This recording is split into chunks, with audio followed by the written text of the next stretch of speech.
Hello, friends. Welcome back to another episode of the Wild User Interviews podcast with me, AVB. Today, I've got with me Romain Despoel. Close enough there. Close enough. Okay, an associate at Polymorphic Capital. Nice. Welcome, Romain. Thanks for having me. How are you? Yeah, doing good. Thanks for having me.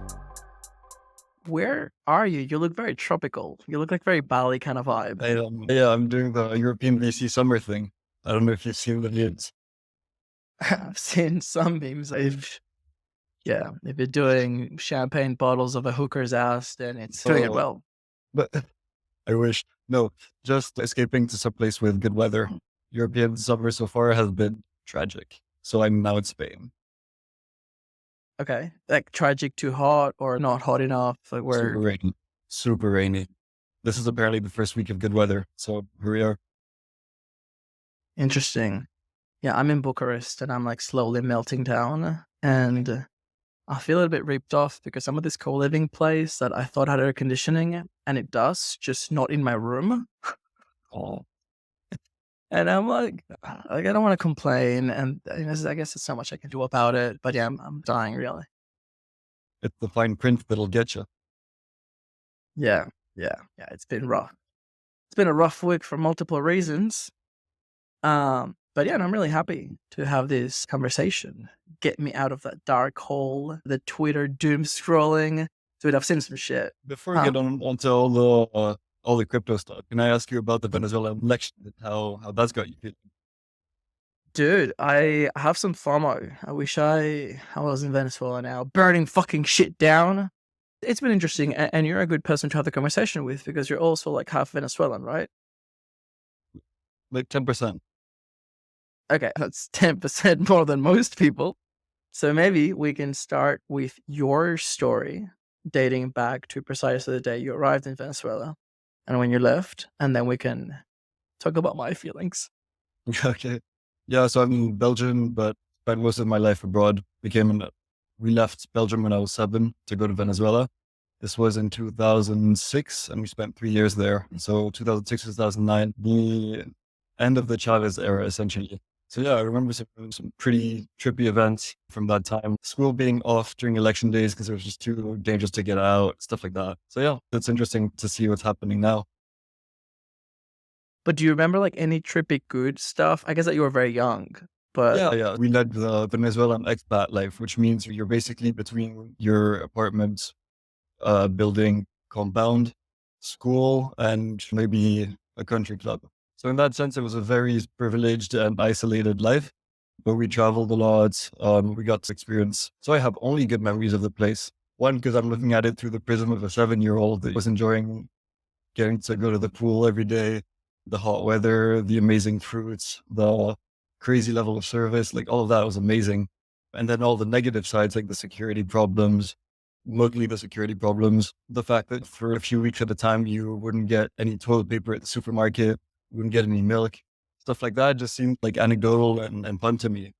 So yeah, I remember only the positives. It's an interesting thing about the human brain that we only remember the positives. Yeah, dude, I had a fucking blast. Honestly, growing up in Venezuela was amazing. There's something about the wild element. There's not really that much law or order, and you can just do whatever the fuck you want. I remember doing some crazy shit, like going into, I wouldn't say it was a forest, but it was like a leafy area of a suburb and just like setting trees on fire and just like just really crazy shit. Like I heard a story of someone who was bored and they went around just like smashing rearview mirrors. And I thought, fuck, that's pretty degenerate. And then I visited my friend and her little brother, who was like 15 at the time. He was just being really annoying. And I was like, dude, just fuck off. There's nothing to do. And I was like, I don't know, just go smash some rearview mirrors. Next thing I know, he did next week. So there's a lot of really strange stories I could tell you, like going out in boats as teenagers, like all over the beach, just the little dinghies. Just it was fun. I'm surprised I'm alive. Yeah, the beach culture was crazy. We were on Isla Margarita one Semana Santa, and I was like 7 swimming in the water. And then all of a sudden I look back and the beach that was packed full like Semana Santa full. is empty. I have no idea what happened. I have my mom come grab me and like run with me. I'm like, what's happening? People were firing shots on the beach. Still unclear to this day what it was about. The running joke in the family is that somebody drank the last bit of whiskey without asking anybody else. But it was crazy, just like beach holidays and gunshots. It's just such a weird experience. It's part of the culture. You put it in a sentence very beautifully. You drink whiskey at the beach. Like in Australia, not only have I never seen anyone drinking at the beach, but I think it's actually not allowed in all the beaches that are close to the city. It's a very different culture. Like I've got friends, you go camping at the beach, you've got like 17,000 kilometers of pristine beach, but it's just different. So yeah, that was a good time. I went to an American school till I was like 14, 15. I guess that's where I got my English from. And we had a few, I guess most kids were like somehow either we wanted to learn proper English or the families were mixed or expats. But we only really had a couple of kids that were like fresh off the boat from overseas. And dude, those were fucked. I felt really sorry for those because they didn't speak any Spanish. And I think this one, this one didn't last long. I think it would have been like 12. It was a little bit older than me, so I would have been like 10. And they taught him to say only like the most outrageous shit. So he would just like stand up and be like, I'm hungry, Buddha, just like shouting. And I think it was already crazy. And then he was empowered by the people who love crazy to do crazy stuff. And yeah, he got kicked out or they left the country. Maybe he got killed. I'm not sure. But yeah, I was curious what your experience was like because you look very gullible in a good way. But no, there was a lot of that. It was true instances of me in Spanish class, probably like using vocab that had been taught by my classmates, only to find out that you shouldn't use the vocab that's taught by the classmates. But yeah, it's a shame experience. Day one, dropped into school. I spoke no English, no Spanish. People were coming up to say hi, and I was like, "What the fuck do you want from me?" I had no clue what was going on. Oh, you didn't speak English at the time, so you spoke what, French? I just spoke French and Dutch. Yeah, and on day one, the learning curve was steep. But that's the thing that many people don't know. Like in Venezuela, we've got Hebraica, which is a Jewish school. We've got Humboldt, which is a German school. We've got some fucking one French, which you could have been sent there and you would have been a drug addict for sure. Age 7, doesn't matter. Those were the bad ones. Yeah, dude, I worked at a summer camp and like a fucking 12-year-old, actually this one was from the Humboldt, the German one, but it was like a 12-year-old drug kingpin. And I was like, what the fuck is this? Maybe he was lying, but there can be some vices in those international communities. So yeah, you went to the British one, which was probably good. Look, my other reflection is you probably lived a similar experience than most Venezuelans that left early. The private school experience is very sheltered. The experience of even just middle upper class is very sheltered, which is why the revolution happened in the first place. You're sheltered from the problems, so you're having a good time, and people that have real grievances are like, what the fuck, man? Like, we've got problems here, and you're like, nah, don't worry about it. So I think that the beginning of the revolution was like legit, at least the problems that they were complaining about. The proposed solutions, you could have seen from a mile, they were not going to work. That's basically my reflection now. Like when I left, after we lost one of the many elections, literally every single one since 1999, we've always been in opposition. I realized, look, you can't fight against this tsunami. I'm just going to go and try my luck overseas. Start from zero, went to Australia, started university there, and I haven't been back since. But there was always a saying, these will end cuando bajen los barrios, like when the slums come down. Mm-hmm. And I was like, yeah, I guess it makes sense. But now it really makes sense. And what I figured is, we never had a say, and probably will never have a say, because we always voted against it. But what's different now is that the people that are going down to the streets and taking over and whatever, pulling all the statues and burning all the fucking everything, they were the ones that voted for it in the first place. Could have been 20 years ago, 15 years ago, 10 years ago. And now they're livid that they're like, motherfucker, I put you in there. I can take you out. And that's where the anger comes from. Like we could have said for the last 20 years, hey, they're fucking us over. No one cared. But once it reaches a tipping point of the majority, you can't fuck over the people that put you in there in the first place. And I think that's where the tension is now. We're looking at it from a distance. I don't know if you've been following, but dude, they're going to make a movie about this. Like the criminal gangs masked up with like big guns and shit. They're the saviors now. They're coming up and saying, oh, we've got 72 hours. We're going to kill this motherfucker. We're going to kill everyone that tries to steal the election. I was like, how the fuck we get to the point where the criminals that were instrumental in Chavez getting to power and getting 7 million of us to leave are now the hope for taking out the dictatorship? Like, dude, this is so bizarre. So yeah, it's a weird mix of feelings between, I don't give a fuck, I'm Australian, I left 15 years ago, I'm doing quite well, and I'd love to go back. I'd love to get an apartment in Margarita. Multiple. We're going to set up a decentralized village in that shit. Can you imagine, dude? That'd be very Fuck cool. Sydney. I'll see you in Margarita. Looking forward to it. But, yeah. So in summary, just one last question to top it off, like reasons to be hopeful. The opposition has always been shit because they were banking on the fact that if you don't like this, you have to vote for us. It's, dare I say, the Democrats in the US now. It's, oh, you don't Trump or you must vote for us. Well, that doesn't mean that you have a good candidate.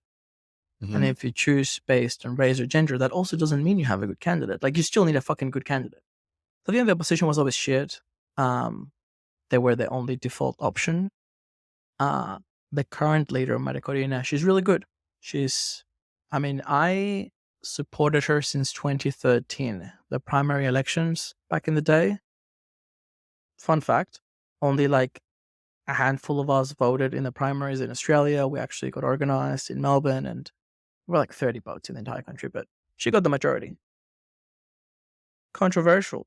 The people that left early and could see this clusterfuck from a mile could also see the best candidate from a mile away.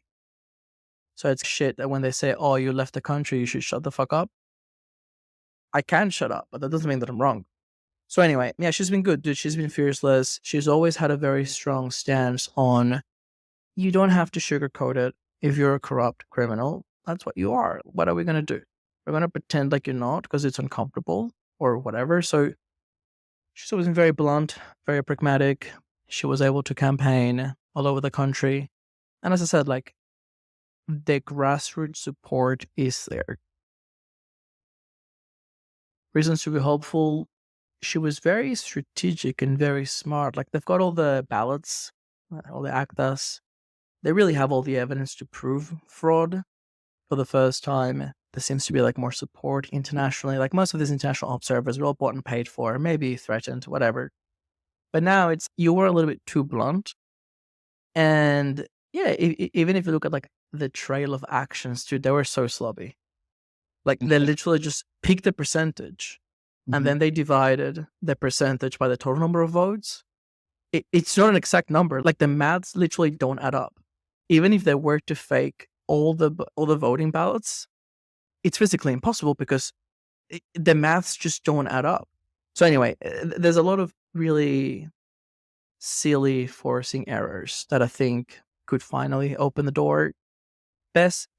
Worst case scenario, oh, let's have a second round, new conditions, they negotiate, pretend and extend. I shouldn't say best case scenario, but best case scenario, people are fucking fed up. Someone's gonna die. A lot have already died, mostly innocent people. And for every innocent person that dies, the chances of someone higher up on the other side dying increase, like, exponentially. So yeah, I think it's going to be like every other revolution. They're going to hang someone's head in a square. It's crazy because it is historically a very peaceful country, which is why we just left. We handed it over. The Russians are there, the Chinese are there, the Cubans are there, the Iranians are there. But when the slums come down, they're not peaceful anymore. And dude, the fucking army, they're fat. They've been stealing for the last 25 years. They've never had a fucking war. So yeah, I think shit's gonna hit the fan, but sometimes it has to. It's just like a hard reset. Could have been different, but it is what it is. All right. Fair enough. I guess we'll see. I guess we'll see. What does your family say? Do they still pay attention to Venezuela? Would they go back for a holiday if I buy a village in Margarita? So I'm starting to think about it. A few friends that I met up with a few friends recently who were saying that tourism was starting to be okay because all the sort of oil industry is shut everything is too crude. All the platforms they have to bump it up are basically broken. And so they're basically now relying on tourism. So really trying to get that back up. So starting to think about going back, considering that 2 years ago, it was just inconceivable. That's a cool development, but we don't stay up to date as much as we probably should, to be honest. Last time I was there, which was December 2017, which sounds like it was not that long ago, but it is a long time ago. I actually saw the shift and people explained it to me back then. It was a shift from the Cuban model of like actual communism, like state top-down control. They had everything, currency controls, price controls, just everything controlled and everything just like rotting and dying. It shifted to the Russian and the Chinese mode. So they basically said, fuck it, do anything you want. We don't give a fuck. The economy is dollarized. You can literally do whatever you want. Just don't touch politics. That's the only rule. And since then, even with COVID, there's been like, things have been improving. You dollarize the economy, inflation is coming down, people are having fucking food trucks. Whatever the economy can sustain with no credit and risk off environment, it was improving, including tourism. So yeah, that's a crazy thing. It's like there is a lot of potential. There is so much potential in the country, especially like pent up demand, that even with a petty dictator that maybe gets out of the way, you could do tourism, you could do a bunch of stuff in the country. That's the thing. People never stop working. What are you going to do? So yeah, if the regime changes, it would only accelerate that trend. But yeah, hypothetically, after they kill half the country and stay in power, they're open to business. It's not the worst scenario. You know what I'm saying? We'll meet you in Margarita either way. But speaking about business, we had a confusion. I thought you were from Polychain Capital, but you're from Polymorphic Capital. And then we ended up talking about polyamorous relationships or something like that. So I think after 20 minutes of talking shit, Yeah. you should tell me, what is it that you do? Yeah. We're getting down to business. Okay. So yeah, I work for Polymorphic Capital. It's a Web3 VC fund. So we invest in startups or projects, anything that is remotely related to blockchains. So historically, that's been Infra, I'm not sure if we actually ever invested in layer 1 and layer 2, but any Infra, any DeFi, any middleware, basically the space is small enough that you can look at everything. Yeah, the fund's been in existence has been deploying capital for about 2 years now. Initially, like everybody, we were targeting infrastructure because that was all there was. But a few months ago, we all got a bit fed up and had a crisis of faith in the endless cycles of infra. Yeah, it's early using crisis of faith already, right? 10 minutes into but yeah, we all realized that, or I'm not sure we realized, but we all just got a bit fed up with investing in layers of infra that aren't really seeing users and investing in scale for the sake of scale. So we're trying now to be more conscientious about that and to have a better look at everything that's consumer and to see where we can actually get new users. Great to hear, by the way. It's interesting to see how the Twitter sentiment or like the post-conference sentiment translates to investment. I would assume that if the money stops, maybe that steers the ecosystem in one direction or the other. But I'm really curious, like, how does it look like? Does every deal start to look the same and you're like, hey, we already invested in something very similar to this like 6 months ago? Or are the current investments just performing in a way that you want to get away from it? Or are the current ones doing well, but maybe just don't need enough? Like, how does it look like internally? Internally, it's a lot of repetition. So you see very similar projects. Everybody's building along the same lines. And this is crazy. And you can see the effects of this at a conference like ETH CC, right? Like you arrive and there's 10 events going on at the same time. And at some point you have 3 of those events that are by direct competitors building the same thing. And the fragmentation that you see in event that you see when you go to conference IRL, it's also the fragmentation in the people building, the amount of tokens, the amount of everything. And how are we supposed to build up a successful scalable industry if nobody knows where to look? So it's the repetition of stuff that comes our way. But 2, and the other way this shapes up is you see a layer of infrastructure.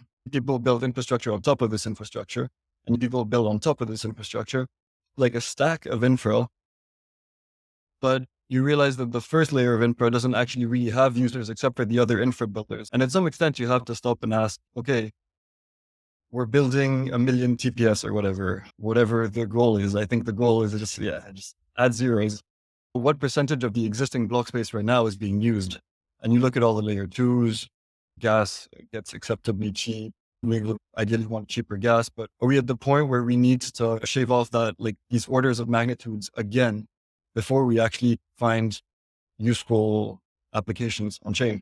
So yeah, it's two things. It's the sort of the repetition and the layer cake of infra that seems a bit premature. So many questions.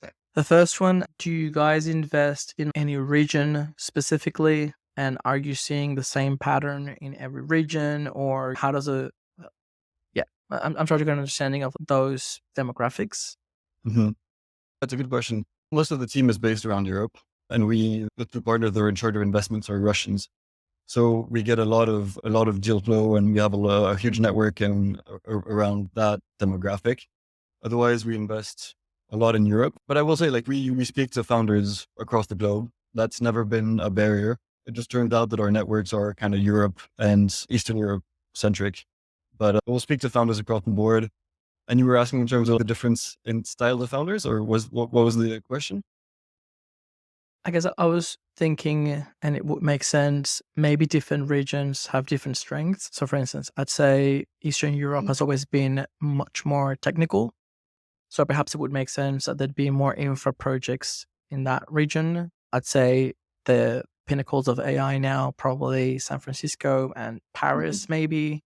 If you start looking at maybe DeFi, you could have different cities. Maybe if you look at like product, what we would set as the benchmark for excellence in product, probably the US, even pin it down to the city, New York, San Francisco, maybe. Yeah, I was curious to see whether there's just a lack of consumer applications across the board, or maybe we're just seeing saturation in infra, but there could be some caveats there around, hey, we're just in an area with a lot of infra, we just don't want any more. Well, there could be shit elsewhere. So I think in the past, it's been across the board infra. I think right now, most of the projects we're seeing that are consumer facing are coming from the US. I think it takes a special, and I think this is a culture thing. Americans, they're super optimistic, super confident. They'll pitch the shit out of anything. And I think it takes that type of sales skill and that type of vision to go against the flow of infra and to initially start selling consumer apps. So to me, it makes sense that Forecaster was something California based. Do you reckon you could expand? Because you're a man of the world. Dude, you've seen Venezuela as a 7-year-old. You've been everywhere. As far as I'm concerned, you could be a spy, a very well disguised spy with a Hawaiian t-shirt. Where else have you lived, just for context? Yeah, I'm definitely Ace Ventura. That's what I do. I moved to Venezuela when I was 7, spent 2 years in the US after that, followed by 4 years in France and Paris. And then I left to London to study there. And I've spent the last 8 years there. And I recently moved back to Belgium. Okay. So after experiencing all those cuisines and personalities and culture, can you identify any traits? Like I've had some previous guests in the podcast, like Didier from Paris. He's French. I don't know if he's from Paris, but he's in London now. And he speaks about his experience between being a consultant in Paris and now being an entrepreneur in London. And there's just different like energies that you can tap into. So I'm wondering if anything stands out to you, or how would you define it? I will speak in stereotypes because at the end, this is what it is. But there's a huge culture. They exist because they're real. Yeah. Yeah. But like between the US and the UK, there's a huge difference. Americans are super welcoming, super open, I think the average American is way more charismatic and confident than the average English person is. And they'll come on a pitch meeting and they'll sell you a super broad vision. They'll sell you crazy visions. Whereas in the UK, they'll get people that will never try to brag or bump up a vision. Like they'll try to really sell you what they're actually building. And I think to some extent you need a big vision if you want to pitch consumer apps to VCs. But is it humility? Is it a lack of ambition? Like where is it coming from? I think it's a level of humility. No, I'm going to need to find the right word for this, but like English people are way more withdrawn. They'll be slower to welcome you in their circles. They'll be more protected. at first, but once you make it in to friendships, to circles, to networks, whatever, you're in, right? Whereas in the US, it felt a lot like people were super welcoming, super open, but you never really crossed this boundary between like acquaintance and friend. Have a law degree. People used to mock me because I said that a lot before. It's not part of my identity. I don't identify as a lawyer, but I am. And I have a useless degree. I've got a history degree. And sometimes I love history. It was just, anyway, sometimes I like to see things through history, and there's a chance I'm like over projecting things. It does seem like the Americans have a growth mindset. It is a migrant country, so everyone is more open to meeting people, or they understand that there's like a journey to it. There's American dream.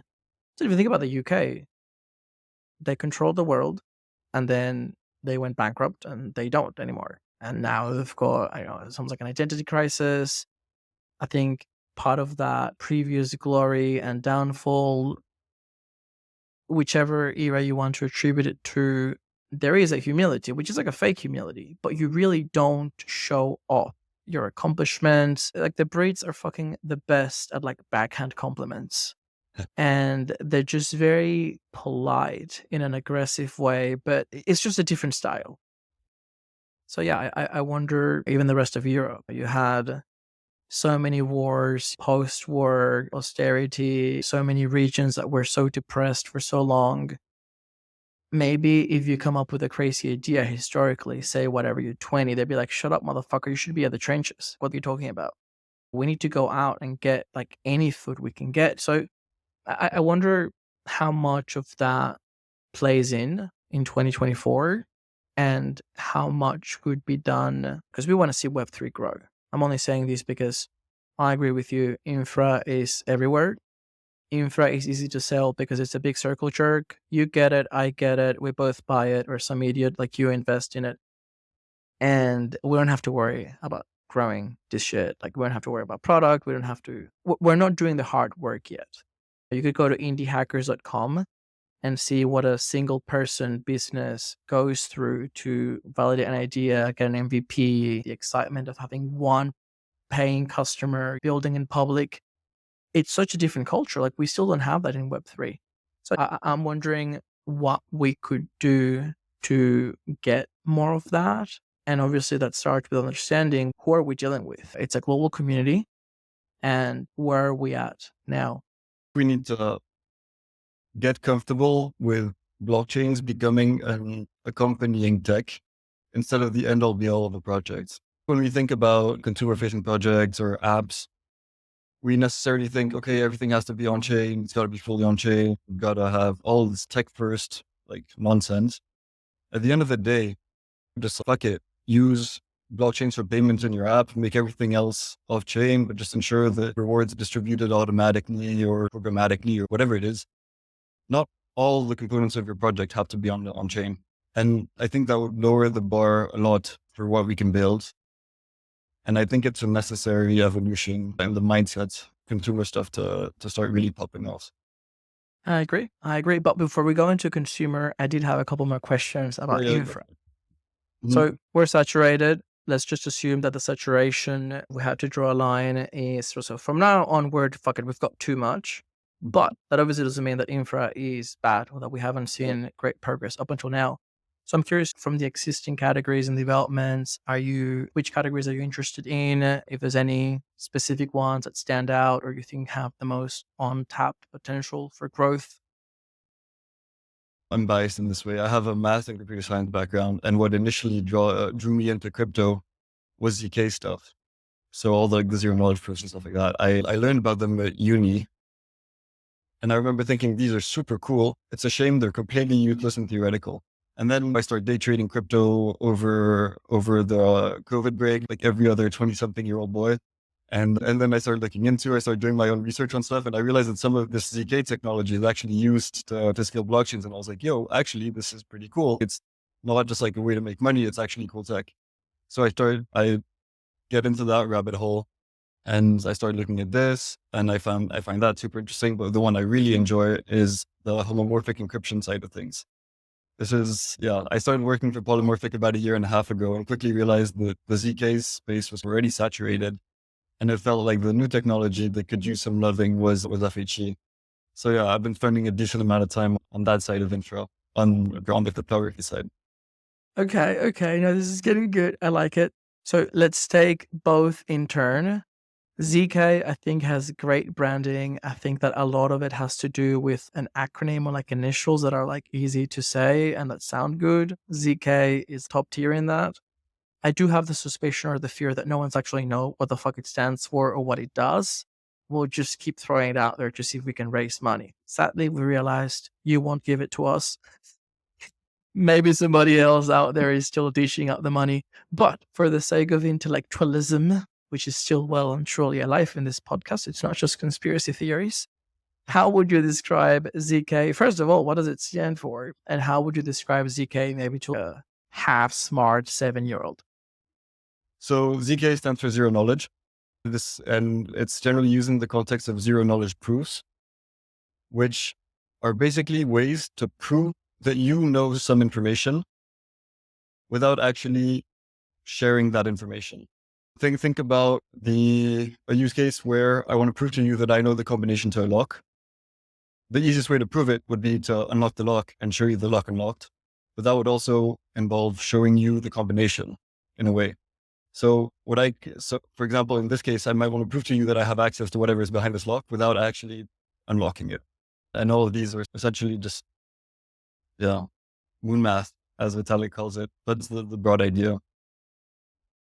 This is funny. Mm-hmm. The historical, by excellence, example of zero knowledge proof is whether someone had sex.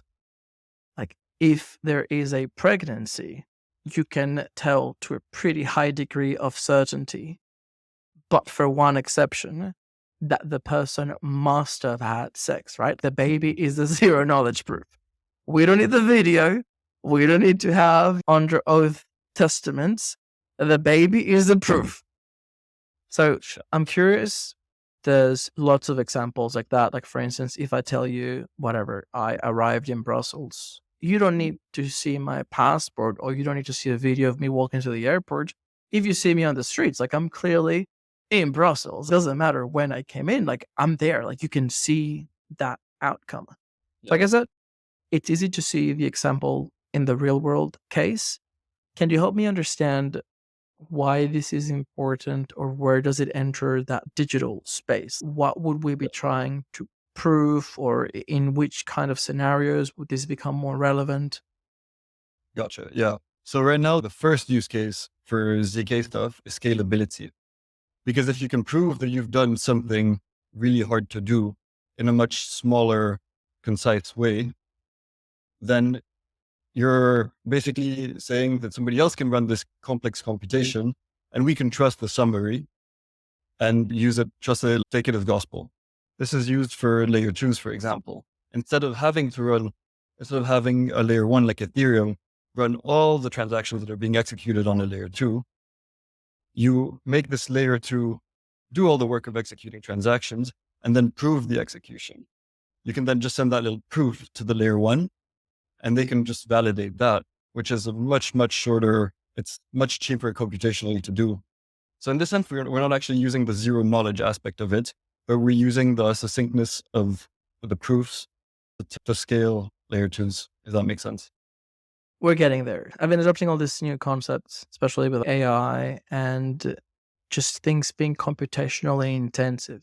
We're very desensitized as users. For us, it doesn't make any difference. We've got electricity, we've got batteries, shit just works with the internet keeps getting faster. Maybe our brains are getting cooked with 5G, but as far as we're concerned, it just works.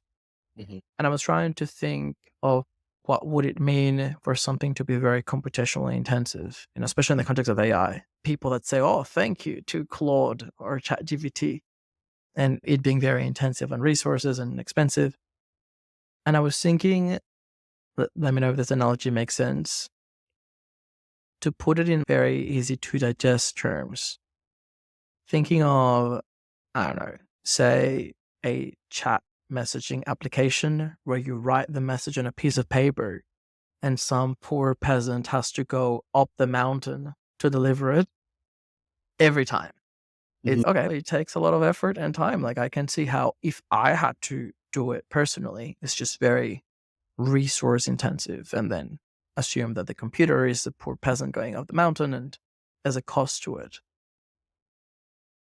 Is that kind of what we're getting to with ZK? We can basically outsource a person going up the mountain, whatever, when the message arrives, we just get the proof and that's where the efficiency comes in? Or I think a better way to think about it is, so in your analogy, there's somebody at the top of the mountain. And for example, so there's somebody at the top of the mountain.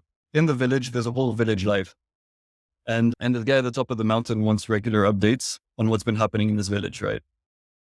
Instead of literally having somebody send a peasant go up the mountain for every single update, what you do is you make sure that the village kind of just operates.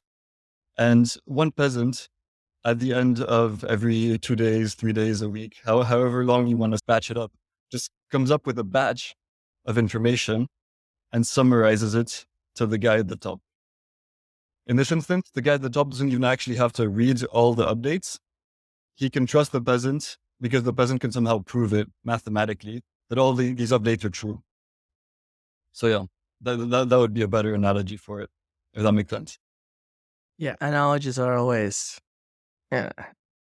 perfect. But This one kind of works, right? You take a village as the L2. Peasants there do whatever they want, whether that's like farming. well, what I'm thinking is Yeah. maybe if we add an extra level of detail, Mhm. let's say that there's actually 2 villages Okay. separated by a mountain. Okay. And every time you update something in one village, some poor peasant has to go over the mountain. So you have the mountain resource intensive component. You need to know that the village received your message. Like they need something from this side for the other side to work. Like, how do we know that the peasant delivered the right information, kind of thing? In the context of L1 and L2s, this doesn't actually matter. In the context of L1 and L2s, the L2 just sends a proof. The L1 verifies it. It's either valid or it's not, but it doesn't actually need to go back to the L2 with any bit of information. No, exactly. But that's what I'm saying. Okay, I got it Yeah. now. So say village 1 generates whatever, Mhm. several folios, big and Yeah. heavy, clunky pieces of shit, whatever, all the transactions in the village. Yeah. Instead of the poor peasant having to go up the mountain with all these folios, Mhm. we just do the ZK shit and they go up with a small piece of paper, maybe? Essentially. But then the mountain doesn't matter because we're Yeah. we're doing the computation on this side anyway. Look, if anyone listening can think of a better analogy, just, there's a comment section. Yeah, we're doing great here. Okay. Yeah. But yeah, so that's the first use case for ZK stuff is scalability. Getting to the million TPS, baby. That's the first use case. Yeah. Because I know that Near is now, like Nightshade 2.0 is using ZK for cross-shard communication. I know that Polygon is doing some work as well with the ZK EVM. There's actually a lot of collaboration between Polygon and Near as far as the research goes for that technology. I wish I could understand it. And I'm embarrassed to ask Ilya, hey, if the person goes to the lake and takes a shit in the lake and comes back, how do we know my money is still there? It's I want to get to a higher level of understanding before. Yeah. That makes sense. Well, it's just more efficient communication, essentially. When you don't actually need all the details of what's been going on, you can just send a short summary and make it more efficient for everybody involved. If we had to summarize it, you can basically prove something without revealing it. I've seen ZK passport where you can prove someone's nationality without actually giving them a photo of the passport. Yeah. ZK, I think peer-to-peer on and off ramps where they do, I guess it'd be similar to a local Bitcoins or a Binance peer-to-peer. I think the ZK element is the bank transfer, where you can prove that you transfer the money without revealing your bank details or something like that. So you need to submit the ZK proof for the escrow to be released. Yeah, that would be a use case, for example. You're basically proving the execution of the code, if that makes sense. Makes total sense. I think we're doing well. We've warmed up. I'm ready for some homomorphic encryption. Before we get there, Is the homomorphic vertical in any way related to polymorphic name? Just a coincidence. No, it's a coincidence. They both have the same Greek roots. Yeah. It meant What to does be like it was meant. dude, if the universe had to give you a sign, they could not have been more explicit. Maybe like a car runs you over and it happens to be the founder of the company or something, but probably not the best sign, They have actually. to let us invest after that. Just got to take our checks. Exactly. What's the Greek root? What does morphic mean? Morphic is many. Or no, sorry, shape. Poly means a lot, and then morph is morphos, or I'm not exactly sure, but morphic is shapes. So many shapes. Okay, that makes sense because amorfo in Spanish, it's like disshaped. Yeah, And metamorphosis means to change shapes. exactly. Wow, we've got a science podcast now. I love it. Okay, so what the fuck is homomorphic encryption? I read an article on FreeCodeCamp before this podcast, so I know, but I want you to explain it to me. Okay, so homomorphic encryption. You can perform computations on encrypted data that will, when decrypted, results in the sort of expected result. So this basically comes from the name. So homomorphic means of the same shape. So the encryptions have the same shape as the plain text version, plain text being the data like unencrypted. So if you encrypt a plain text, perform a computation on it and decrypt it, the results you get is the same as if you had just performed the computation straight on the plain text. So the problem that we're trying to solve would be that if a set of data is encrypted before, or I guess currently, we have to decrypt it first in order to perform computation or operations on it. But with homomorphic, what we can do is perform operations with it without having to decrypt it. So the information remains private. Exactly. Until the operation is done. Yeah. And the problem this solves is it ensures that you can send data to a third party that you don't trust, but make the data useful. So I could send encrypted data to somebody that I don't trust. They could use it somehow, transform it, do something useful, and send me back encrypted results that only I can see. And in this case, my privacy has been protected, but I can still rely on untrusted third parties to perform heavy computations and stuff like that. This is crazy. So hypothetically, let's say that I've got both, maybe not me, but someone has a great physique and great dancing ability. And we create a decentralized AI that will be able to generate dancing videos. You're a musician, you want to have backdrop dancers on your video and they'll be twerking and doing crazy shit. Would a good example be, say, I record 7 hours of footage of me dancing in every possible way, in every possible outfit. All that shit gets encrypted, and then the AI can perform operations on it, but no one ever sees the real footage. There's an output. The AI would be able to generate new content based on the information that I gave it. But the original information is never revealed to anyone. Like I don't want the world to see me doing the bachata or whatever. Yeah. Would that be a good example? Yeah, for example, it is the first example you think of when you think of encryption, data privacy and all that is, for example, social stuff, right? Can I send encrypted data to create like a Great For You page without the social media company itself getting information about what I like and who I am, or creating content as well? But yeah, that's exactly the use case, or a use case. Sorry. Okay. No, I can see when you think about it in that way, it becomes obvious. It actually makes me wonder, like, how are we doing it now? What is privacy when we think about it now? Because you always have to reveal the data to someone, right? Or because the other concept that comes to mind, which I've been learning since the hackathons in Brussels, TEE, the trusted execution environment. So I guess that the execution is happening in a private way. So the person performing the computation does not get to fuck with the code, but the information still has to come in a readable format, right? Or what? How would that compare? How would a trusted execution environment compare to homomorphic? Yeah. So the thing with keys, I guess what you could do is you could have a decryption key that is stored safely within this key, so that I can encrypt data, send it into the key. It could be able to decrypt it inside this trusted environment, run the computation, and then I would probably have to give it a separate encryption key so it can send it back to me in a way that's already protected in only a way I can decipher. So that's how that would work.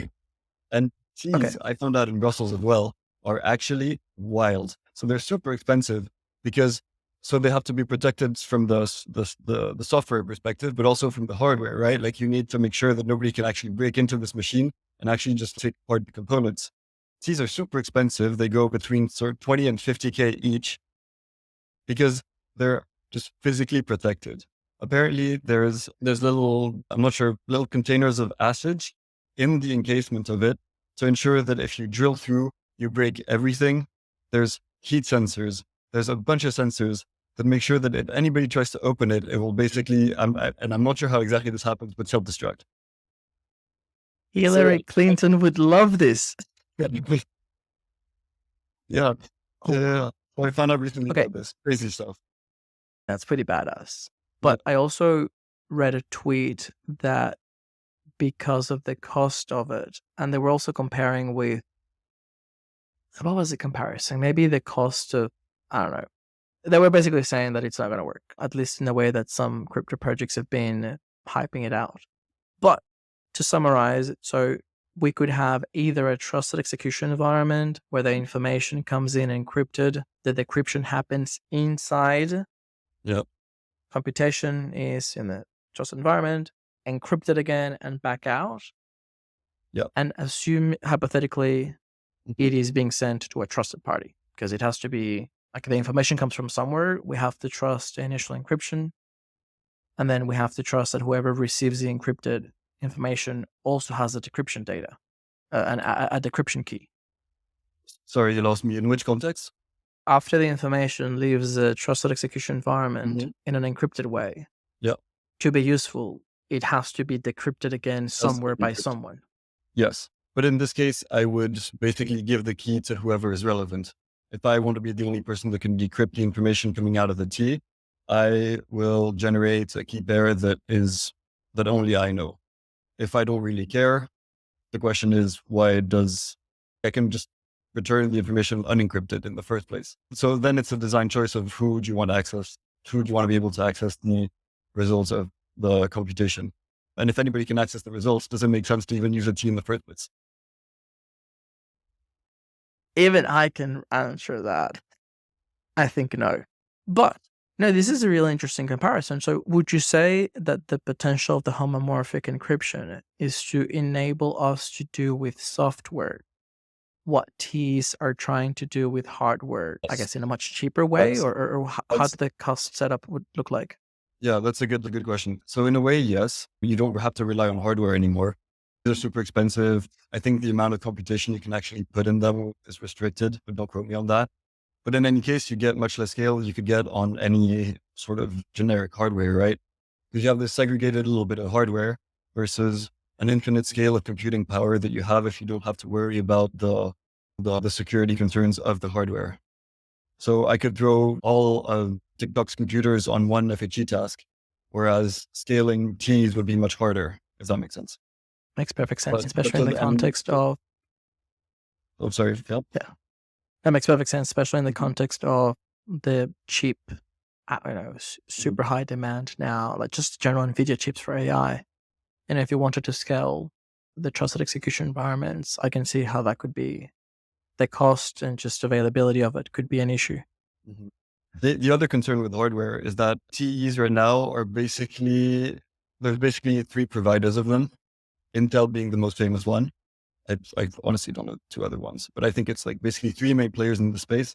And in the past, there have been security vulnerabilities with Intel ones, and people are loath people don't like trusting centralized big American companies. Yeah. And if they're doing diversity hires, if they're doing diversity hires, I think we're all fucked. Those twos are worthless. But yeah. Okay, no, that's interesting. And so you've sold me so far on the fully homomorphic encryption, FHE. Yeah. FHE? Is that it? Yeah. Sounds weird. It sounds like an Asian, what's it called? Like Tai Chi?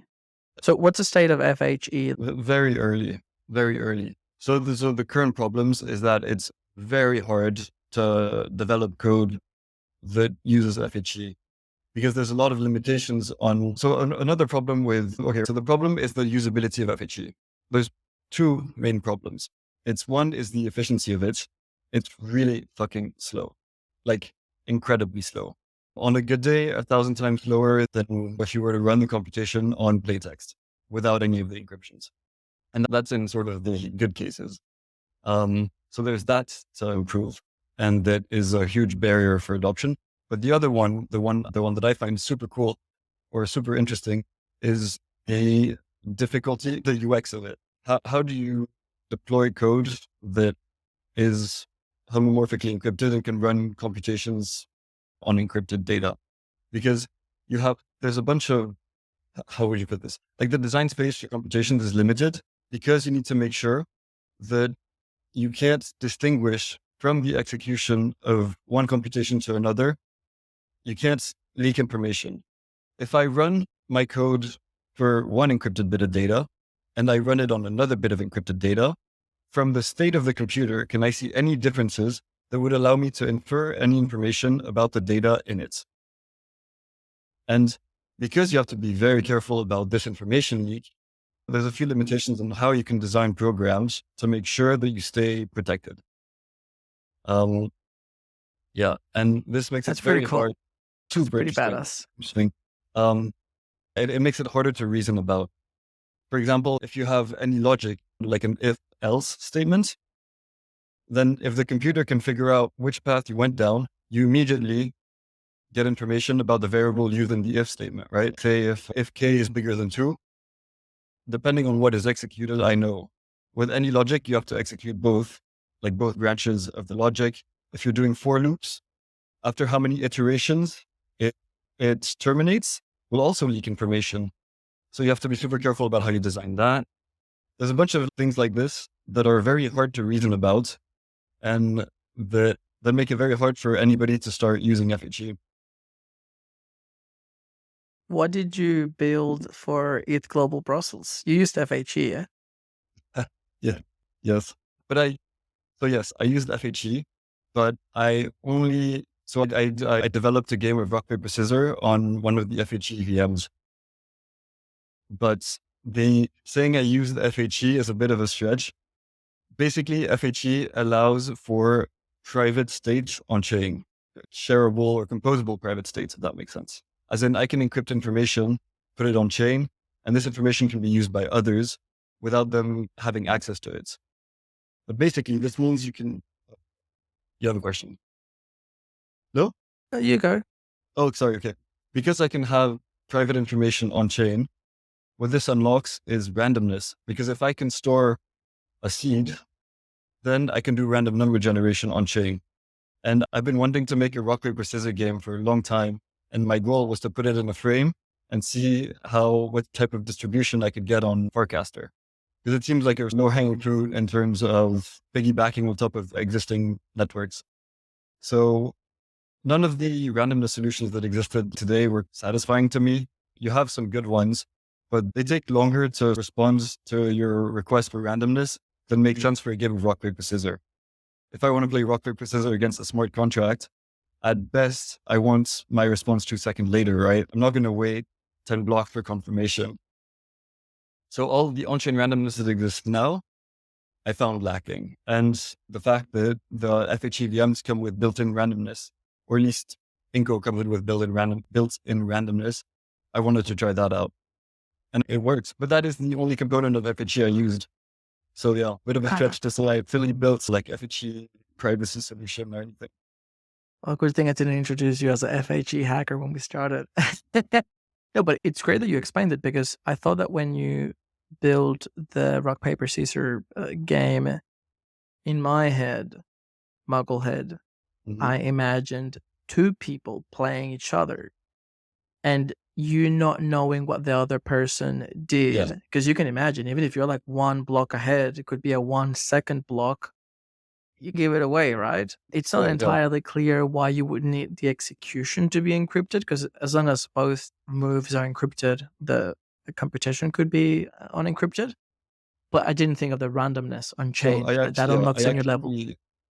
my Infra global was actually just fuck around on the FHE VM. So I built both. I built the random one first because it was very easy to do. It's just you take a smart contract and you basically add one line to fetch a random number and another line to decrypt it. So that's how easy it was to use on-chain randomness there. But I did also build a one where one player would encrypt their hand so that another player could join, play against that player, and resolve everything right on the smart contract. Encrypt the fist. It's Encrypt a the fist. fully homo encrypted fist. Yep. That's interesting. And you mentioned that you only used the randomness module. Do you know off the top of your head what other modules are available that people may be interested with playing around, or which ones have you had like brainstorming sessions around? So yeah, I can give you a bit of like context on what the FHE VMs are and how they're built. But essentially, you take any random EVM coded in Solidity and you add a few variable types. So since you have a Boolean type, you also have an encrypted type. You have encrypted uint, encrypted, basically just the classic Solidity types. And there are just a few added precompiles in the VM itself that allow you to do private states, essentially. From the user perspective, that's all you need to know. I would just be deploying in Solidity and add an encrypted integer to my program. And you have the expected functions like encrypt, decrypt. It's actually really nice to use. Zama did a great job in the design of this thing. What's the name of the FHE EVM? Zama built the FHE VM stack.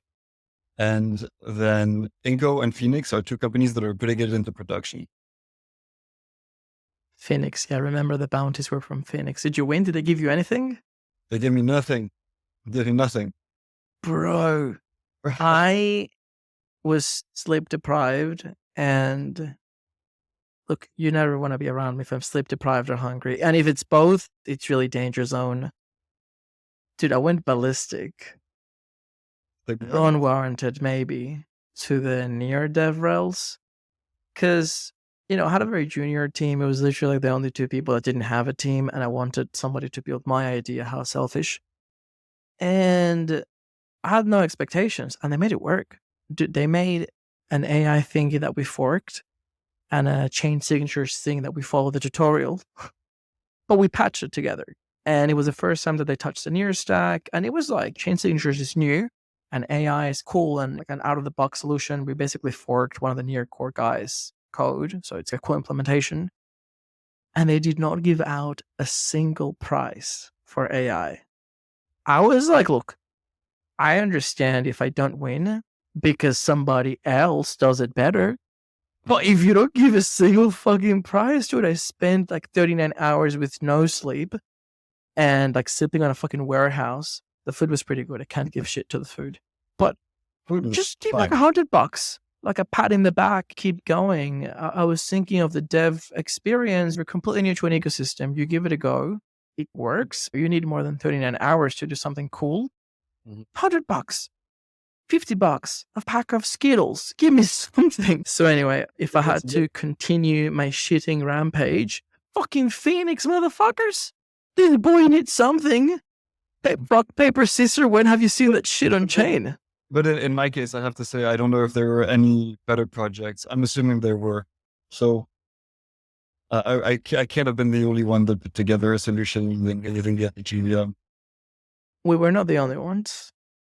It seems like some people didn't get it, quote unquote. Like, I think that the issue for most people is it because they go on the shotgun approach where they try to stack as many things as possible to try to be eligible for as many bounties as possible. They didn't really use the Near tech stack in any meaningful way.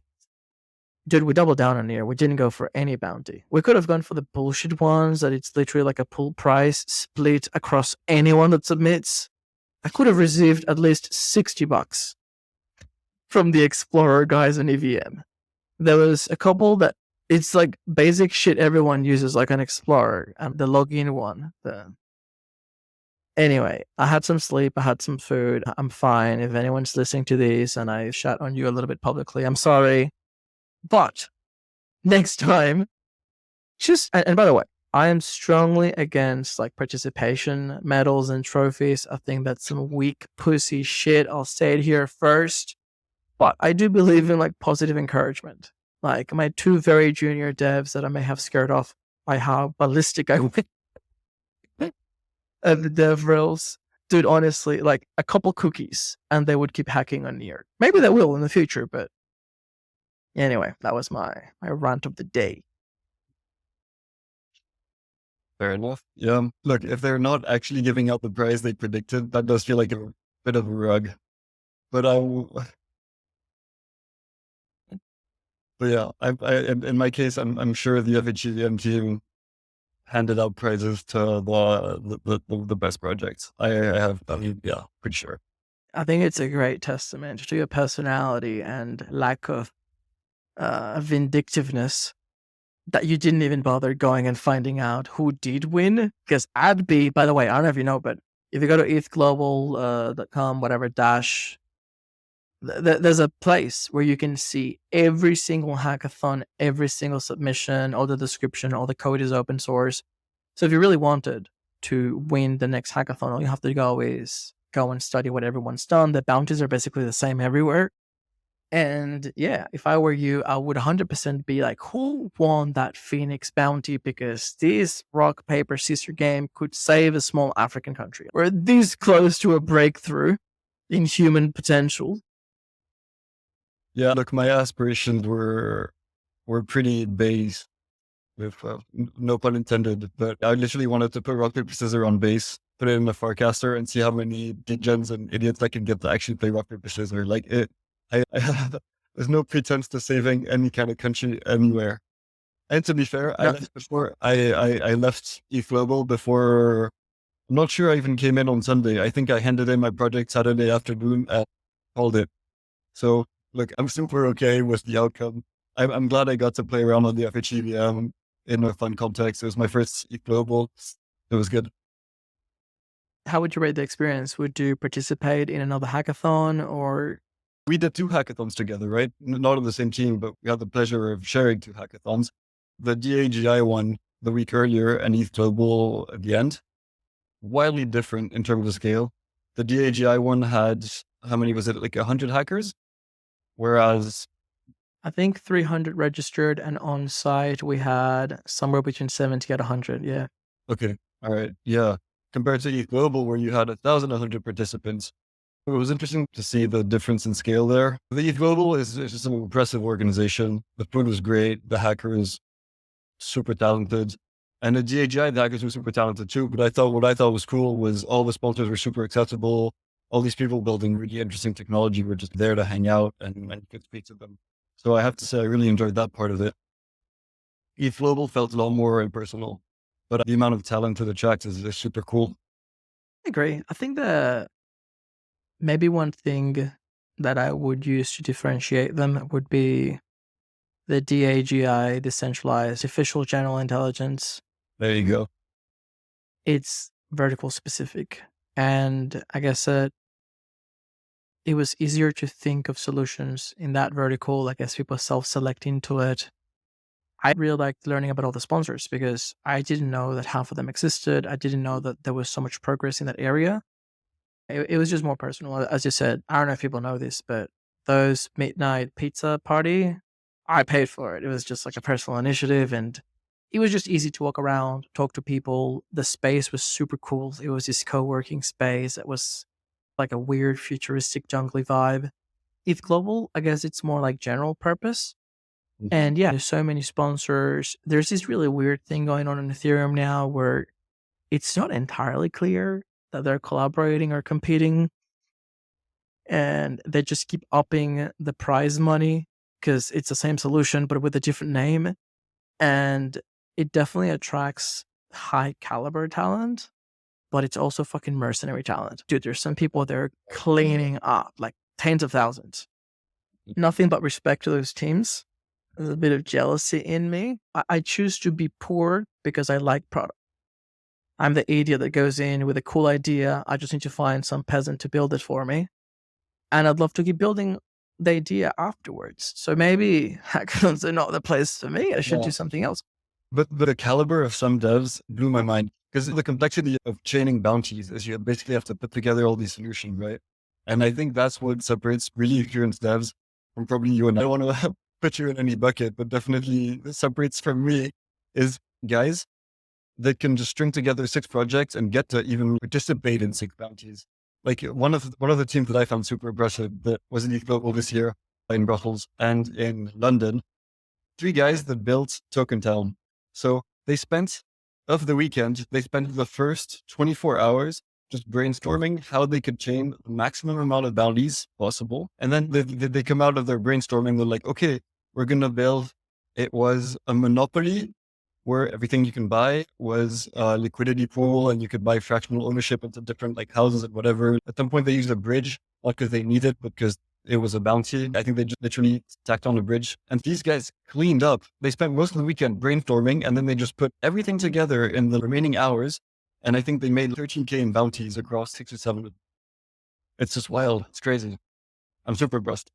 6 or 7 of them, the dollar does go down. I don't like sharing. I mean, that's my problem. But you've said something that maybe it's underappreciated. The teams that win are not the most skilled, are the ones that can work together. That I've seen some horror stories, and not to throw you under the bus, but your team was not the most functional either. There were some tourists that were pleasant to be with around the table, but they didn't do shit. And there were some people that got exploited. Sorry, Romain, it was your first experience and you got the short end of the stick. But yeah, there's teams that they've worked together in the past and they've got a really good balance of skills, personalities, interests, and they can just achieve more in a shorter amount of time. It almost makes me wonder, and maybe we should do this for Thailand, because it's going to be we're going to have a big hackathon for New Year, 8 weeks on chain. There's going to be a bunch of hackathons in Singapore and Thailand, and always hackathons everywhere. Maybe like an amazing race kind of thing, where before you build something technical with people, you actually have all these team building exercises, have some fake drama, have disqualify people for being dickheads or whatever. Because if you had a really cohesive team that really works well together, I think you can build way better. Yeah, look, I will say about that. I was definitely the most stressed member of the team. But what I did learn and that I did appreciate from my team is that presentation matters. And I don't think I would have won anything if I had been by myself. But you did win. Yeah, yes. Yeah. We won. Because the front end was sick. Because the front end was good. And I'll tell you how good the front end was. Good enough to interrupt you. Sorry. Andrew left his laptop open and went to something, and I was sitting on the table next to you guys. So from my seat, I could see Andrew's laptop that he left open. And it was Llama something. And it looked so good. I thought it was a real product. And I Googled it to go and see what the fuck this Llama thing was doing. Yeah. And I couldn't find it. And then the other dude, we won't have to name names, he was just there to answer my questions because he wasn't doing that much. That is our project. And that's when I told my only teammate, we should just give up. Like, honestly, we've got half-baked, not running code from a tutorial. And these guys got something that looked like a product you would see out there in the wild and paid $10 a month for it. So here's the thing that sort of initially triggered me is I was doing the back-end work. And then Andrew got there on Saturday and was like, okay, I'll make a front end. In my mind, the front end was completely unimportant. I was like, let's just have functionality. We'll demo from the command line if we have to. Let's just have something that works. And then he just starts making a front end, triggered me. And then The guy who didn't code much ended up putting together the video and the demo and the description on the Dora Hacks page. The description was very good and it way oversold, talking about like US salesmanship or Canadian. He way oversold what we'd done, but it sounded great. So amazing front end, great description. We actually, before the weekend was out, we actually made the website live and we got somebody from Jensen that put a task up. So somebody from Jensen actually used the project before the weekend was out. I think she just saw the front end and was like, I'm just going to give it a shot. So we got real demand before the weekend with nothing but a front end, which is fucked up. It's crazy. But like, hence, so No. But this is where the team cross-pollination comes in. Look, I say it because I experienced it every hackathon. And to be honest, all my life. I'm not triggered, but I am. Devs do not understand, do not appreciate, and do not care about non-technical skills. You know how hard it is to sell yourself into a team when they don't think you do anything? And I get it. Sometimes I don't. But that creativity, the selling, the making it feel real, it's probably the most important thing because code is code. It has to be burst into the world. But yeah, I know the feeling. I think it's funny because we're coming at it from different angles. And I guess I represent the useless guy on the table that was ordering pizza. But you see how important it is. Like that front end was beautiful. The description, of course, you have to sell shit that doesn't exist. It's a fucking hackathon. What do you think you can do in 38 hours? To be honest, if hackathon teams were too good, it would raise a lot of questions. What are the teams that raise millions and work for months doing? If these people that just discovered my tech yesterday built a real product in 30 hours, what the fuck is everyone else doing? Like, by the way, that is still a real question for me. Like the amount that crypto companies raise seems raw compared to the amount of money that teams that are not in crypto raise. whose fault is that? No, like it's just the market, right? That's just the way it is, but it doesn't always sit right with me.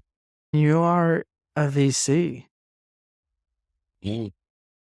So you feel dirty, you feel used, you're triggered when you give out the check and you're like, this is just wrong. No. If the valuation and the amount raised isn't reasonable, we don't. And then it's a real problem, right? Like when you're in the middle of a bull market and people that are pre-product, pre-anything want to raise the 70, 100 million, like, what do you do there? What's the plan, guys? Like it just doesn't make sense. How do you allocate money during a bull market is a really tough question, I find, for my ethics and for my morale. I think you may be in the wrong industry if you've got ethics or morale, but that's okay.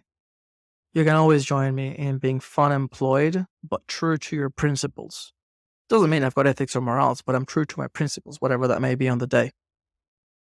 Look, there's some people that say, even in the Web 2 world, that raising too much money could actually be detrimental to the startup because it just creates a different culture. And would you agree or disagree? Have you seen any instances in the past where you're like, good idea, good team, but maybe they just had too much money? Maybe they were just a victim of their own success in that sense. I haven't been in this space long enough to see it truly play out long term.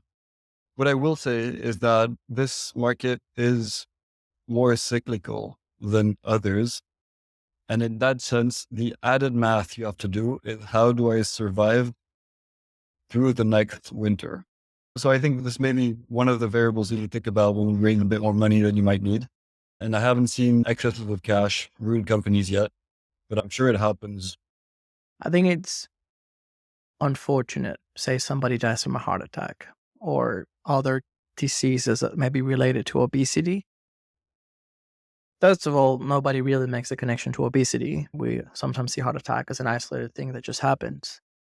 But definitely nobody sees a connection with great food. Say you're successful, you're enjoying life, you have a great diet, like abundant diet. If you die, nobody connects it to the diet. So I'm wondering some startups that may have had is abundant, because maybe now it's less obvious, but dude, back in the day, startups getting entire office floors and decking it out like it was like a hipster warehouse full of crazy shit. There's just excesses that you're like, okay, you've got a 4-hour morning routine and then you're fasting. So you're half starved. Actually, you're like fasting and you're wearing your blue blocking glasses so you don't do work. Like, when are you actually doing work? Yeah. And the other sort of like semi-related topic is founders selling shares on the secondary market pretty early on. Because the point of being a founder is you get to measure a return because you're carrying all the stress and you're basically always working. Like, oh, that's the understood deal, right? Like you get to own 30% of a company by the time it's $1 billion company, but you'll have all your hair is white by the time you do it. It's when you raise at such huge valuations so quickly, how much can the founders de-risk by selling shares on the secondary market in a way that's set them up for life, completely rid them of any drive to continue? I don't know. Is that an open conversation that a VC could have with a founder? Hey, we actually don't care about the money in the sense that we have enough money to deploy, right project at the right valuation. We've got the funds. We just want to make sure that we're not shooting ourselves in the foot by giving you too much money, or in a way, say you've got a secondary, where then you're not going to hold up to your end of the bargain. The implicit agreement is you have to put in above and beyond work to make this succeed. We will all benefit, but it's really on you. Nobody else can go in there and do it. Yeah, for sure. This happens. It's a conversation you have with founders. It'd be weird if you didn't have it, but you question the amount of raising, depending on the incentives. VCs will encourage you to do a bigger round or a smaller round. Like it depends. I guess generally the advice that I've seen crop up a lot is just, okay, get what you need and make sure that it can last you to the next bull market, whatever that means. I'm mindful of your time, so I'm going to give you a few different categories and you can Okay. give me your quick thoughts on it. Real world assets. Oh, now, okay. It seems like blockchains are going to be really good for finance. Real world assets make sense. I'm curious to see how banks start participating on public blockchains and if they do, because when you talk about blockchains as removing intermediaries, you're directly cutting the bottom line out of all these banks. So I'm wondering what their incentive is to participate and how and when it happens. Real world assets are an interesting one for me because even though there is massive inefficiency with banks, they still have a profit motive and they still compete with each other technically. But where I see real world assets being very big would be in removing the intermediary or reducing the bureaucracy in other areas that are less efficient, like for instance, like notaries, registries.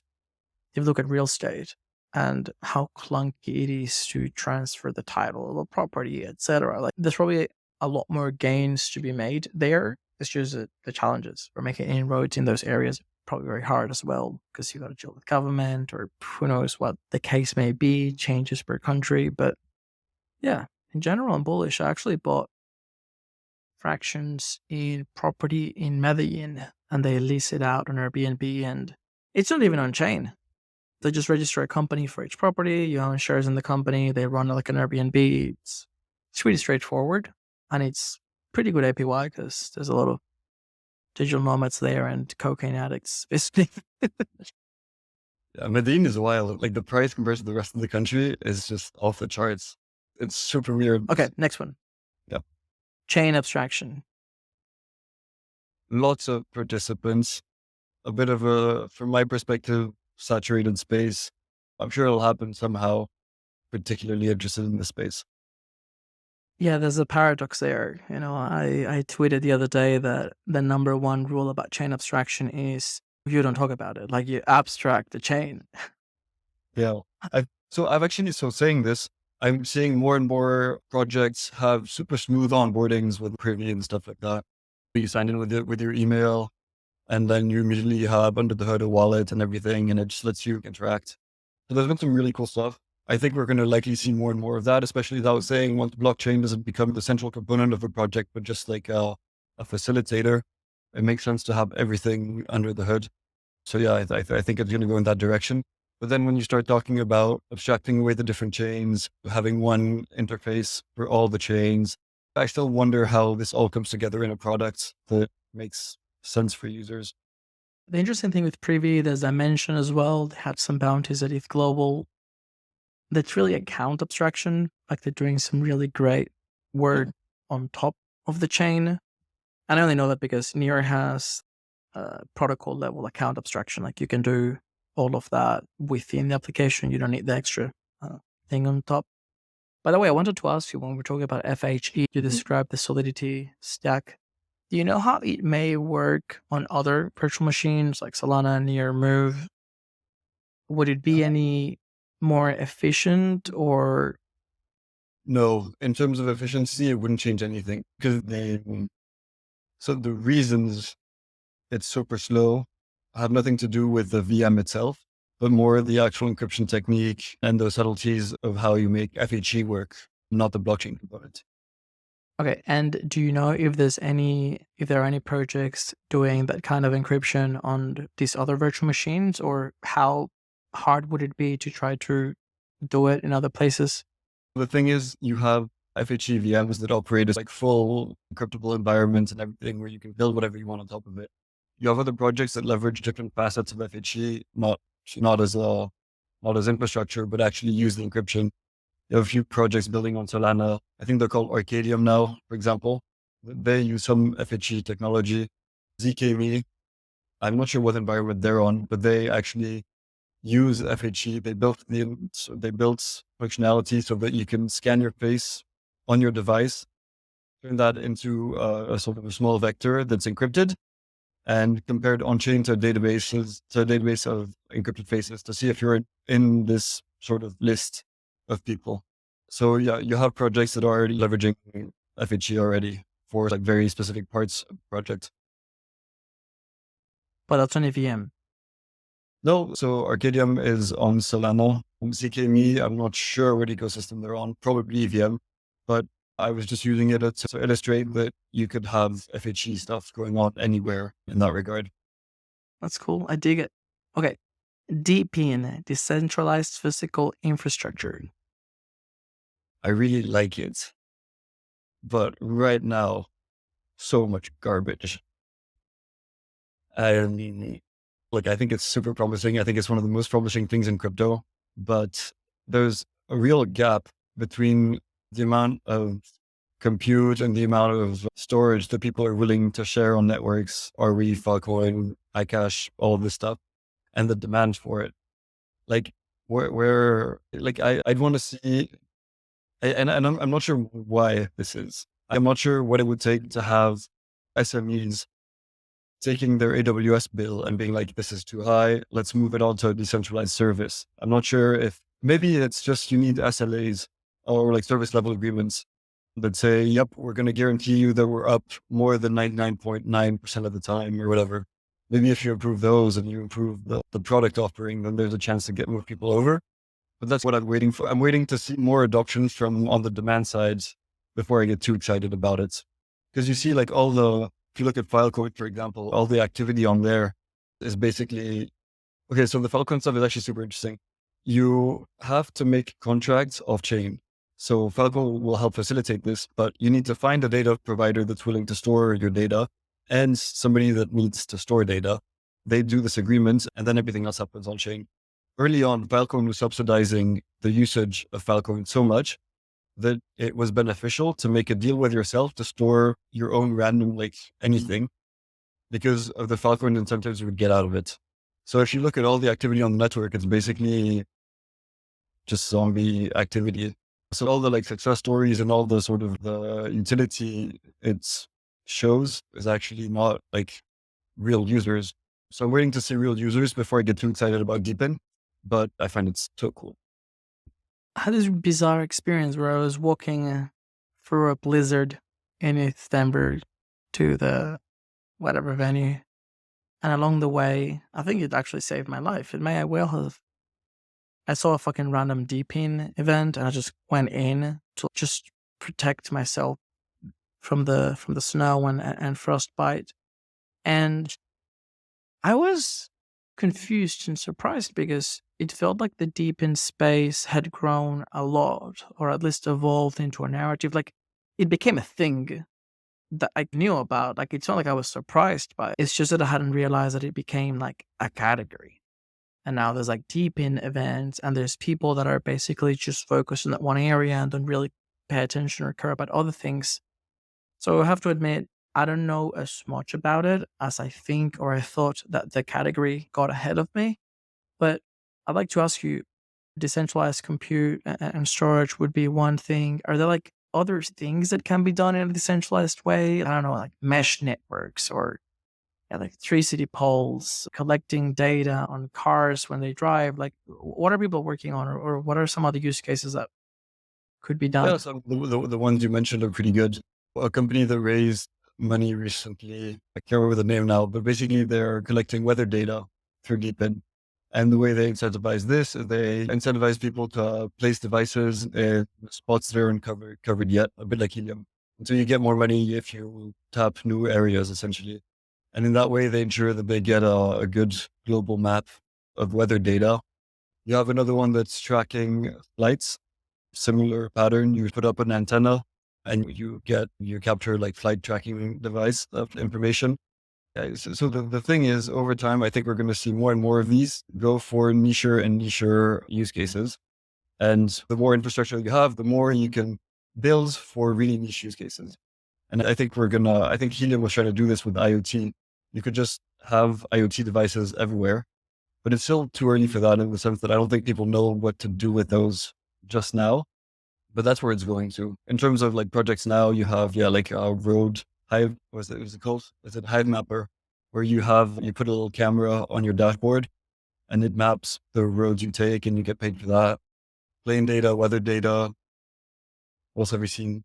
There's a company in India called Proto that is helping to basically track points of interest. So on Google Maps, you know how if you zoom into a street, it'll start showing you the different businesses. Apparently this data is really hard to come by in India. And so they're using DeepIn, or just decentralized, basically crowdsourcing this map with DeepIn incentives. So that's interesting. Yeah. So there's a few things, but I think basically the trend to look for is nicher and smaller markets, leveraging existing infrastructure to be able to get more data in the long term. Niche makes sense because what comes to mind when I think about why people are not using decentralized storage, storage is not a problem now. You may say it's expensive or whatever, you don't like Google, but the category is very well served. Cloud has been exploding for the last 10 years. It's like very aggressive competition between all these very large companies. I don't think there's a pain point there per se, or at least not a strong enough one to change. So my mind goes to, what are some pain points out there that maybe they're niche enough, or maybe in an underserved region where you could create a solution that maybe you couldn't run yourself, or maybe as a company, the unit economics don't make sense. But as a distributed network, people can contribute because they also get value out of it. And that's what I'm trying to understand. Okay, what would it look like? Because usually, if you can understand what would it look like, then you're going to start to reverse engineer what technology would be needed to do it. I can give you an example. This is the most stupid example of all, but at the co-working space in Melbourne, we were right next to the train tracks, and it was pretty close to the city center. So there's, I think, 6 train lines or more that go through. And I think it was near the time where there was this bizarre hamster raising frenzy. Did you see that one? Somebody started streaming hamster races, and people started betting on crypto which hamster was going to win. Yeah. And people were going crazy. I think there was a hamster token. There was a lot of money moving through. And guess what happened? Someone figured out that we're looping the video. The hamster race was not real. My idea was, it'd be pretty cool if we could set up like a live feed of the trains going through, and people could bet on which train is going. They're going to be delayed, whatever. I thought it was a cool interactive way. And that's when you identify the problem. How do I know that the feed that I am looking at on a screen is the actual feed of the trains going on in real time? And I guess that's where the trusted infrastructure comes in, and maybe related, maybe unrelated, but I think that you have to identify where in the chain, in the supply chain, for whatever you want to do? Is the trust broken? And you could implement some sort of solution that can be crowdsourced. I don't think it's necessarily trust, but also if you're building like a generic decentralized compute storage, decentralized server platform, it's going to be very hard to compete against AWS. Their product suite is amazing. Everything is super well thought out. They have huge, amazing SLAs, customer support, everything. So how do you as a random crypto startup convince people, one, to go into crypto and to drop AWS for a product that's probably going to be inferior? And my thinking there is you have to build something very vertical, like very tailored to a specific use case that would make it worth converting to this project. And I have to say, I haven't really seen that yet. If somebody comes up with something, I'll hit you up for money. Let me know. Next, social. We like social. We like social a lot. When you start talking about consumer stuff, it's the one area that stands out. I don't think it's ready for prime time, but it does have promises in actually improving Web2 experiences. We've invested in a few companies there, from the open frames, so building frames that are composable across different social ecosystems. We invested in Embed for recommendation and for decentralized recommendation and moderation. They were sponsors at the AGI, by the way. Yeah, I saw them. I really like their stuff. It definitely made me think it's early to see how you could leverage it, but it's an extremely powerful tool. Like it's those things that you earmark and keep in the back of your head. Yeah, because you start thinking, if we have decentralized social, we also have very modular social. It makes sense for UX artists to basically make a different front end to try and change the way we interact with social. It makes sense for protocols to be more opinionated, but it also makes sense to have moderation and recommendation that is customizable. Maybe you and I have very different thresholds for what we consider spam or for what we find too clickbaity, and we want to tailor those algorithms. So it makes sense for everybody to specialize what they're good at and just plug and play. It doesn't necessarily make sense for everybody to have the same experience on the X app. So that we're very excited by. How do you think about it? Because I think that people don't realize that they need it until they use it, and then they realize, it's way better than before. So before, everyone read the same newspaper, and you were limited by whatever they print in your city. With the internet, we enter into an era of unlimited content, which is good because there's more selection, but then it's impossible to know what the fuck is going on, especially the way that the websites are indexed. So the next era is social media, where it's very easy to share, and your networks, in theory, curate for you. And then after a few years, we realize I don't want to have any friends anymore because I'm spending too much time online. So now the algorithm throws things at you because it knows you better than you do. But then we realize that the algorithm is also maybe not your friend, despite what we were told. So for that next era, and it's interesting that it's been spoken about podcasts, Chamath and all those people, they agree on having an algorithm marketplace. I'm just thinking, why couldn't a Web2 company do it? Like, why would Web3 be better able to do it? And maybe if you could dig it a little bit more into the modularity aspect of it, which I think may be part of the answer for the previous question. So I think modularity is key here. So take a Web2 company right now. Let's just use Twitter as an example. Twitter controls their full stack. They won't let any third party create a client. Facebook doesn't either. I don't know if you remember the day, but like the early Facebook days, you had third party clients that were better than the actual Facebook client itself. They pretty quickly shut that down. And if you want to interact with Facebook, if you want to interact with X, you have to do it through their clients, with their algorithms, on their data, and you forego a lot of control. You have to trust their algos. You have to trust that you're being shown of content that actually resonates with you. You don't really have much choice on what's happening in a way. And you can't really break out of it because there's a huge network effect that you can't get out of it. If I want to leave Twitter, I also have to leave all the content that's on Twitter, and it's super hard to do, and I can't access it from anywhere else. The promise of decentralized social is that everything is composable. If I want data from Forecaster and Lens in one interface, I can do that. There's no risk of a company shadow banning me like they did to a few people during COVID, for example. Right or wrong doesn't even really matter here, but it's a question of knowing about it and not just being subject to whatever they decide is better for anybody. In this modularity and this permission is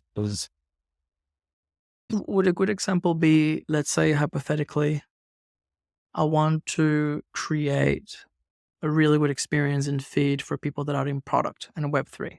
We only want to build shit. When we go to Twitter, we connect mostly through there and learn things through there. But it can also be very distracted with soccer league and assassination attempts and whatever is happening in the flavor of the day. Would you say that modularity would basically allow me to create my own custom experience where with an algorithm and pulling from different places, I could actually say, hey, there's a really good product group on Facebook. I can pull data from there. And the website, the Indie Hackers website has great shit. I can pull things from there. And then on Twitter, we're going to have all these people will put information from there. That's what modularity would be like, right? You don't have to peak either or, but you can actually have things living in different places and assembled and combined as you may see fit. Exactly. Imagine one funnel that takes all these data sources, X, Facebook, TikTok right now. This is what you can't do, right? You can't bring everything to one platform and then tweak exactly what you want to see, maybe this time, or maybe in general, or like all of these little tweaks you can't really do right now. And even further than that, what if you want to completely revisit how you actually use a social app? Maybe instead of scrolling, I want to have an AI I converse with that gives me the content in longer form of what's been happening on my feed. So maybe I say AI, summarize it on my feed. And I'm like, oh, people have been talking about like chain abstraction. People have been talking about FHE. And then I get to actively decide what I want to hear more about through this conversation.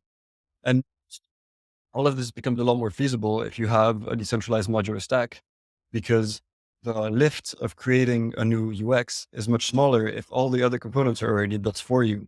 For example, if the recommendation stuff is built for you, then all you have to do is build the front end, which allows you to explore and iterate a lot faster and create niche experiences.